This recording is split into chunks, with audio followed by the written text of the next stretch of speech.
Hey YouTube, Morfien back with another video. If you've played Shadowlands for more than 5 minutes, you've probably experienced the MAW, and I'm sure we can all agree that it sucks.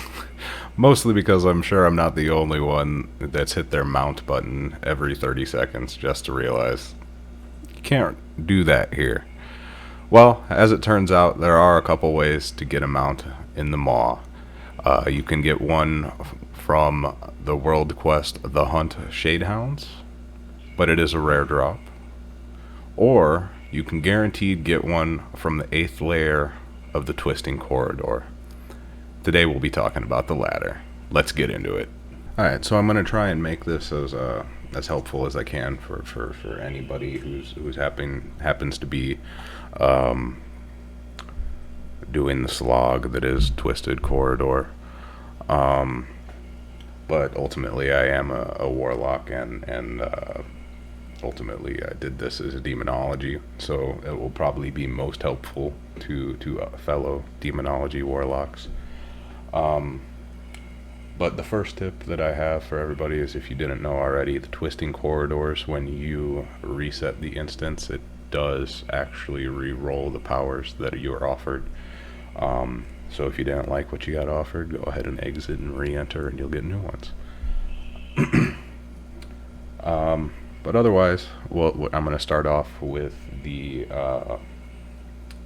powers, specifically the Warlock, Demonology Warlock powers, starting with the epic powers, moving down to the rare, uncommon, common, so on.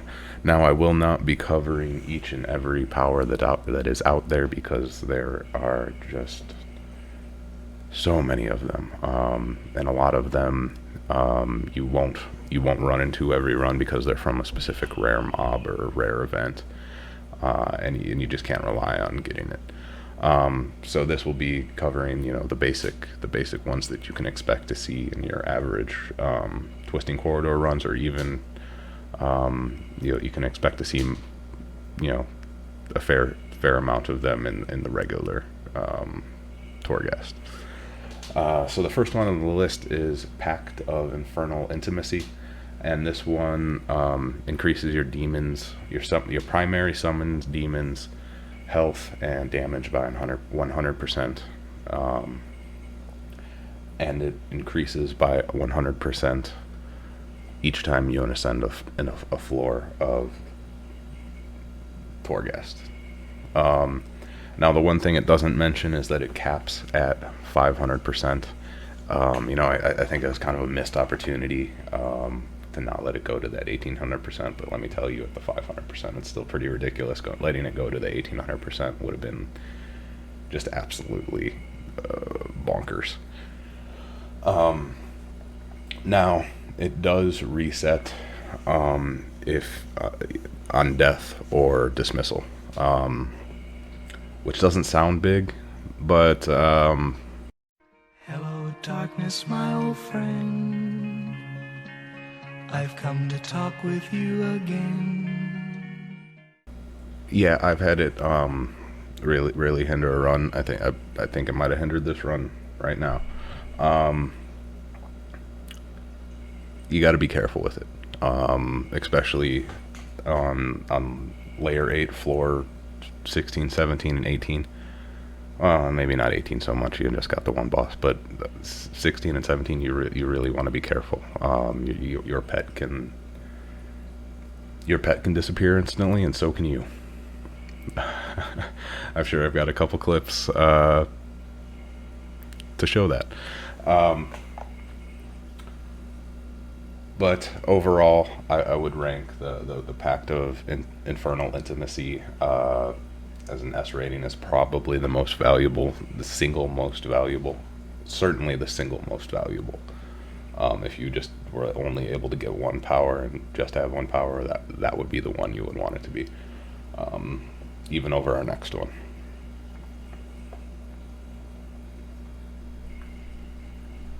Our next one is Soul Platter. So this one basically increases the duration of your Demonic Tyrant, and has a 50% chance to consume a soul remnant, and if it does consume a soul remnant, it will increase the demonic tyrant's damage by 20%. Or sorry, it will increase the demonic tyrant's damage by 100%. My mistake. Excuse me. Now it is worth noting, if you summon multiple demonic tyrants, and it's an individual proc chance on Soul Platter. So if you summon 7 of them, they each get their own 50% chance to roll if they consume and get the damage increase. Overall, I would rate Soul Platter as probably an A tier power. It's pretty damn good. You won't regret picking it up. Next, we have Tainted Blood Vial, and this one basically makes Hand of Gul'dan cost health instead of soul shards. Well, mana and soul shards, I guess. I don't know.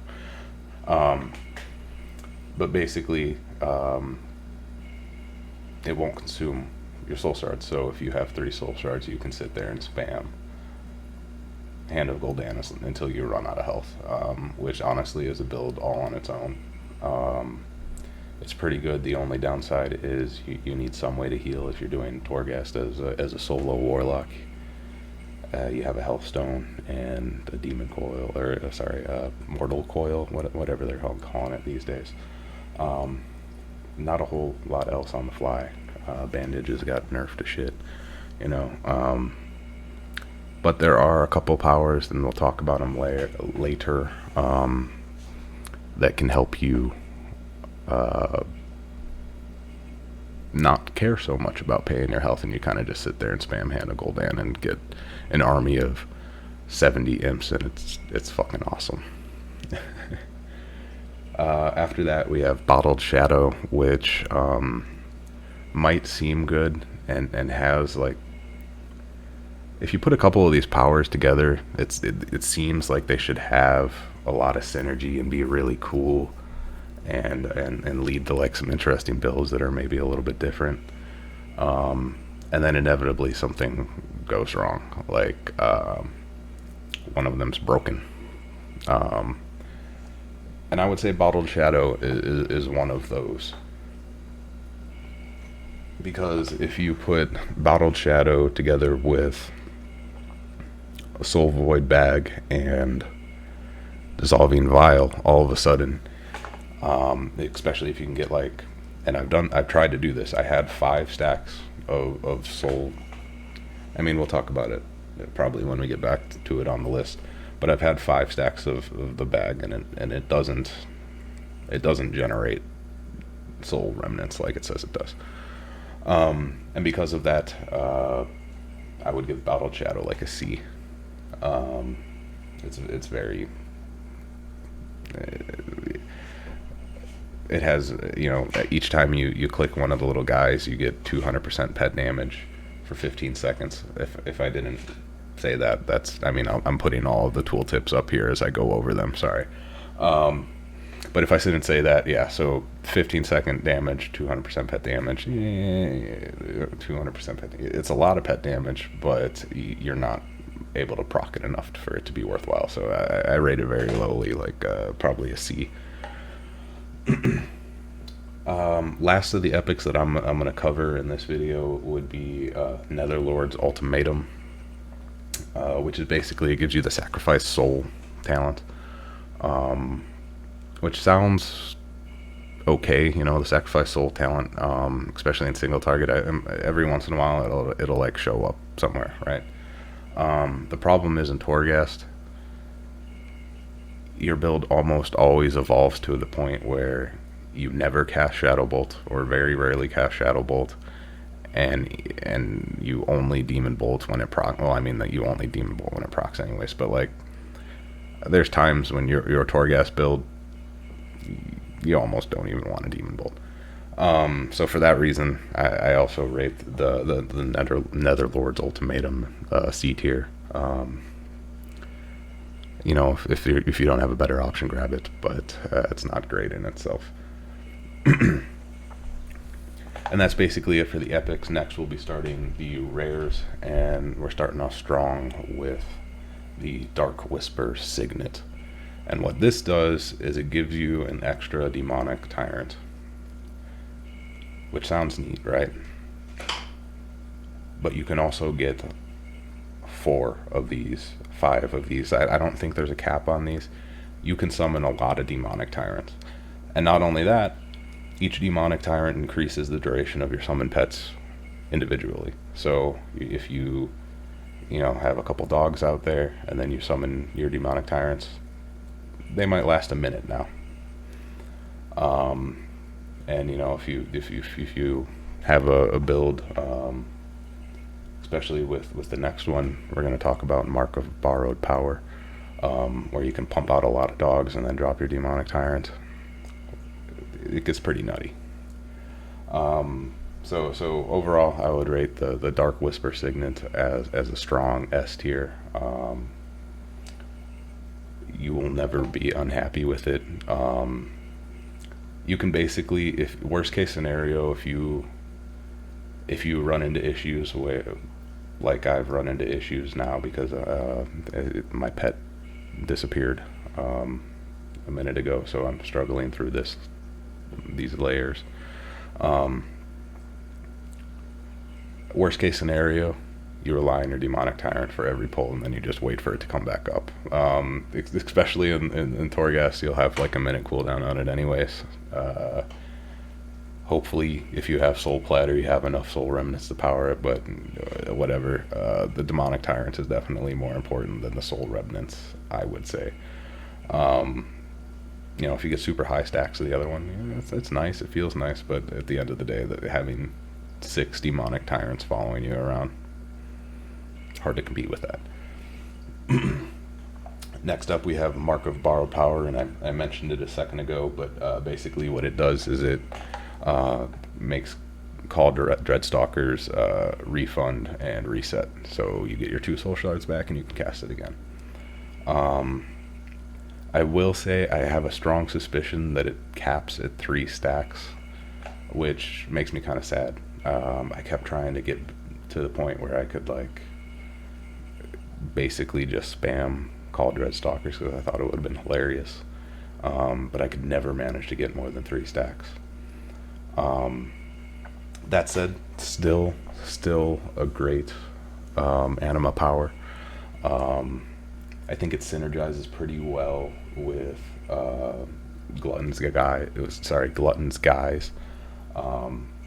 as well as the Bottled Shadow. Those 3. Sorry, not the Bottled Shadow. The next one we'll talk about. You get a lot of Dreadstalker support. But Glutton's Guise, which we'll talk about later, you combine these 2, and all of a sudden, things get a lot easier in Torghast. But we'll talk about it more when we get to Glutton's Guise, because that one's honestly the more important of the 2. When it comes to making things easier. Next is Netherlord's Invocation, which basically gives you the From the Shadows talent. It's decent. It buffs Dreadstalkers. If you already had that talent, because it's not a horrible talent in its own right. Some Demonology Warlocks, especially the dog builds, they're obviously going to be using it. It'll just let you pick another one, or it'll give you something else in that row. So yeah, I would rate it basically a B overall.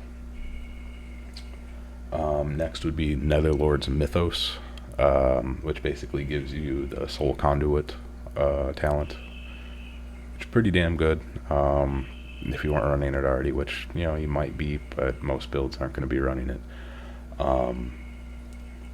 But you're never going to be upset with it. Go ahead and snag it, especially if you don't have anything better offered to you at the time. I rated a B. Next, we have the Unstable Phantasma Lure, which just increases your Phantasma gain by 25%, or earned. So it's important to note that it increases all Phantasma gain. So if if you have this and then you pick up one of those like gain 300 or gain 75 Phantasma, that increases that as well as all the drop stuff, and also increases the anima from Glutton's Guise, so it has a little bit of synergy with that as well. So it's actually, it might not sound the greatest, but it's actually pretty good, because what I found, especially doing twisting corridors, is when you do get the chance to shop at the vendor every 3 levels, it's kind of nice to be able to buy it all out. And if you do end up going with the Markabar Power, Glutton's Guise, and have a couple of these lures, you can end up ending Torghast with like 42,000 Phantasma, especially if you clear the whole thing, which on these longer runs I wanted to, especially on the higher floors, I wanted to make sure I didn't miss any powers, because I did not want to do it again. So I full cleared everything, and I would recommend you do the same, especially on like the layer 7 and layer 8, because they can get rough at the end. Next we have Warlock's Bargain, which is basically 20% haste for 10% stam. Pretty good generic all around. Not going to spend too much time on it. Rate it like a B, but yeah, it's pretty good. After that we have the Soul Void Bag, which basically, as long as the target dies when they're afflicted with corruption, you have a 5% chance to get a Soul Remnant. Now I touched on it earlier. I'm pretty sure this one's bugged, because I had 5 stacks of it at one point, thinking I was going to do, I was going to run around dot stuff with corruption. My pet would kill it, and then I'd get all these Soul Remnants, right? And I'd just be, big and tanky, and so would my pet, and my pet would just kill everything, because I did have the pact running at the time. The problem was, I noticed it never gave me Soul Remnants. And I was going, why was that? 25%. If I kill 5 mobs, I should get one, and I killed 5 mobs and I didn't get one.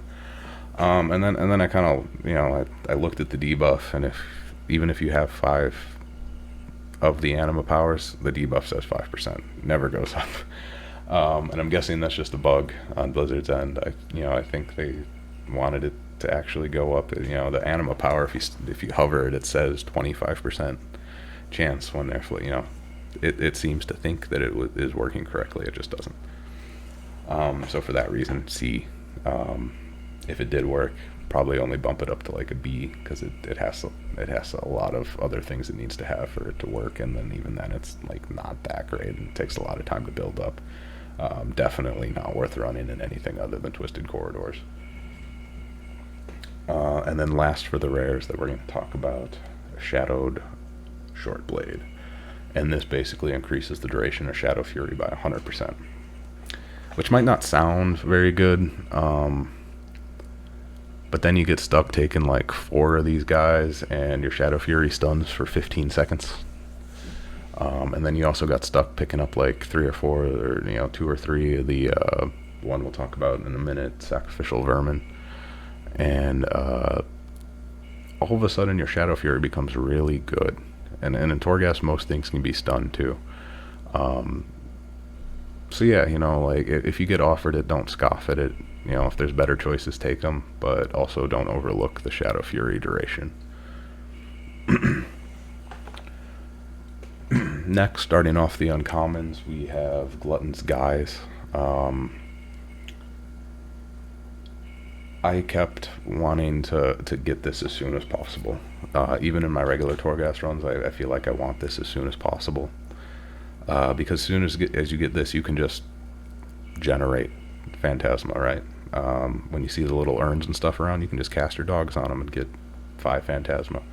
And then as mentioned earlier with the lures and stuff, and your Markabar power that resets your Call Dreadstalkers, you can cast Call Dreadstalkers, and you can end up casting Call Dreadstalkers for 30, 40, 50 Phantasma, and at that point it's, especially when you cast it 6 times back to back, because you have 3 of the Mark of Borrowed Power, that's a lot of Phantasma, and Venari will appreciate it unless you buy as many powers as it has available.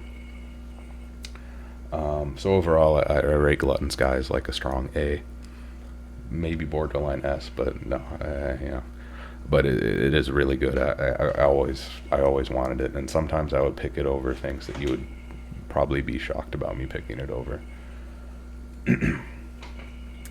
Next, Pact of Thickness, and this increases your primary demon's health by 50%. Might not sound great, but if you're running the Pact of Infernal Intimacy build, all of a sudden you can have a demon, or a Felguard with 3 million health. It's pretty nice, especially in Torghast, and we'll touch on it later, but if you don't have the pact, you end up resummoning your pet a lot because it took a dirt nap. So Pact of Thickness, I give it C to B depending on your build, but it definitely worthwhile for the Pact of Intimacy. Next we have Sacrificial Vermin, which basically just every time you kill a maw rat, your Shadow Fury gets 10% or 20 seconds taken off of its cooldown. I wouldn't pick it if over basically anything else we've talked about, but if you're offered something else and that's the best thing available, go ahead and, like I said, 2 or 3 of these actually make Shadow Fury very, very useful in Torghast. Then next we have the Smoking Shard of Teleportation, which basically just makes your individual demon circle teleport into a little personal defensive cooldown. I didn't end up using it a whole lot, but I feel like there are definitely circumstances where this has some value. So I only rated it like a C, but I thought it was worth mentioning.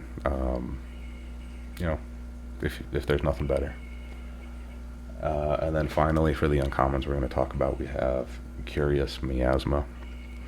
And what Curious Miasma does is it basically, when you attack a new creature, you are healed for X. And I think it kind of scales with your health. I noticed when I start a run, it says something different than when I end a run sometimes. But basically, it's a noticeable amount of health. It's usually like a 5-digit number, 10,000, something like that. It's actually not horrible, especially if you're running the Tainted Blood Vial build. You can kind of summon a bunch of imps, one pack, get your health low, and then on the next pack, the first time you hit them, you'll jump back up to full health, and you just keep doing it over and over again. So to combine those two together, and you're pretty much, you got a build right there. Just try and keep your Felguard up to tank for you. Overall, I give it like a C, but I could maybe move up if in that Tainted Blood Vial build. And that's basically it for the uncommons. Now I know there is a bunch of other uncommons, especially traits out there, and I'll throw a couple up on screen. Like the random proc damage ones, and like there's one for like a really large dot. All of those are actually pretty decent, in my opinion. Especially, well, I wouldn't say especially, but typically when they're offered to you against something else that's also equally garbage. So you might as well take those. I just didn't feel like throwing each one up and talking about it. It's all basically the same garbage. One's AoE frost damage, one's shadow damage, whatever. They all have their uses.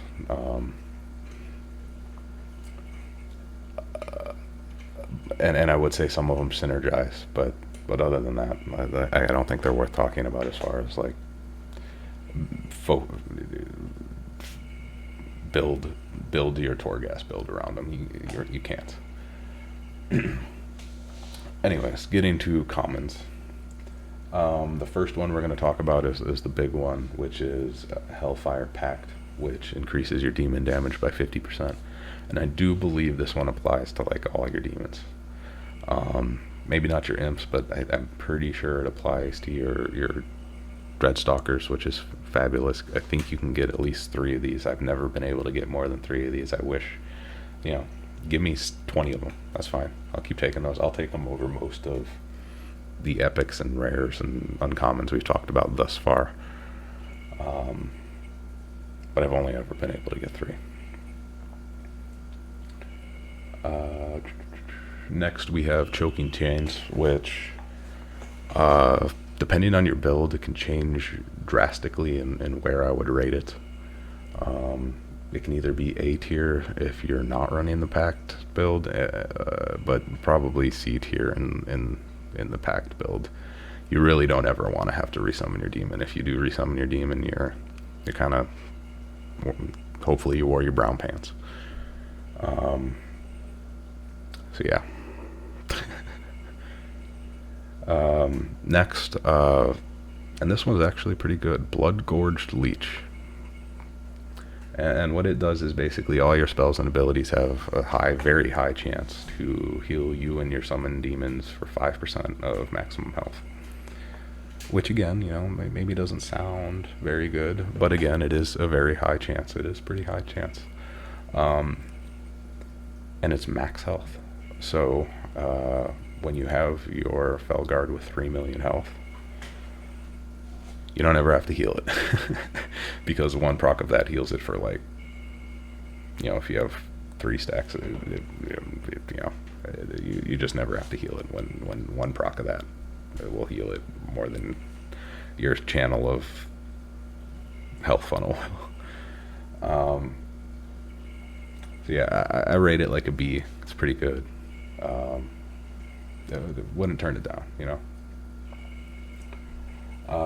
Next we have Dissolving Vial, which basically, if you're Demonology, it makes your corruption instacast and then increases the damage of it by 100%, I believe. Yeah, 100%.